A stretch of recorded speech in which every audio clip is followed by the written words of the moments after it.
In this section, we're going to go over the architecture of 3 demos that I'm going to go through. One of them is going to be a static website, another one is going to be a serverless, and a third will be a more classic container-based or virtualization-based website. So to start with, we'll have this static website, and that will be via S3. Then we'll go into Lambda, which is a serverless technology, and this will be a Python file that we use. And then the third option will be EC2. So this will just be an Apache web server that we're going to put a file inside of the directory, www, and then serve it out. And this is really a classic way that most people that are into developing websites are familiar with. So let's go ahead and start into the static website and take a look at what the architecture is going to look like.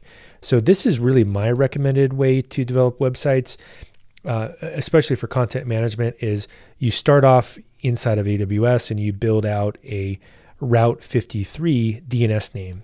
And we're actually going to do that. We're going to buy a domain name. And then what I'm going to do is I'm going to put the same domain name into an S3 bucket. And that's really the trick to get this thing hooked up. Is it'll be some kind of domain like example.com. And then as long as the DNS name and the bucket name match, and then you go through here and you set up static website, it's just a button you press. This is really all you need to do to create a website other than put the code in itself. And that code, we're going to create this in Cloud9 and upload it. This will be an index.html file, and then there'll be some text inside of here, and that's it. Now, I typically use a technology called Hugo, and it can do very similar things. You can write it in mostly plain text.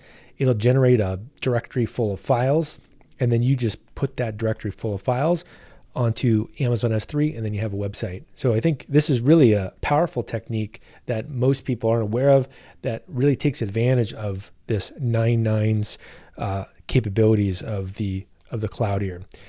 Now let's go on to our next website, which is serverless. And with serverless or Lambda, what's really powerful about this is, again, we can be in Cloud9 and we can create a Python file. And this Python file is going to be deployed into the AWS serverless ecosystem. And what will happen is that 2 things will be created. One, we're going to actually go through here and we're going to create a let's actually change this pin here. We're going to create a API gateway.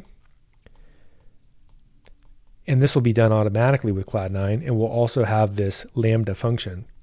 And then what will happen is that we'll be able to get a website that's generated as a result. So this is really a pretty interesting technique in that there'll be a very small amount of code, and it'll be, let's say, 3 lines of code.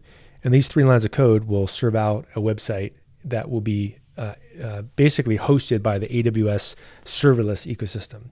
The next and final one will be this EC2 website. And what we'll do here is we'll spin up a spot instance, and this spot instance will install the web service, Apache. And then what we'll do is we'll put a file inside of a directory called index.html. We'll create that. And then we'll serve out that file, make the permissions correct, and then that also will have a web URL. So there's really 3 totally different ways that we can deploy websites, and we're going to go through step by step and make sure that you understand how to do this. Now, EC2 is an interesting one because we're also going to need to set up SSH access, and we're also going to need to change security groups. And this is going to be a good test case for you to make sure you understand the fundamental concepts of building things on AWS.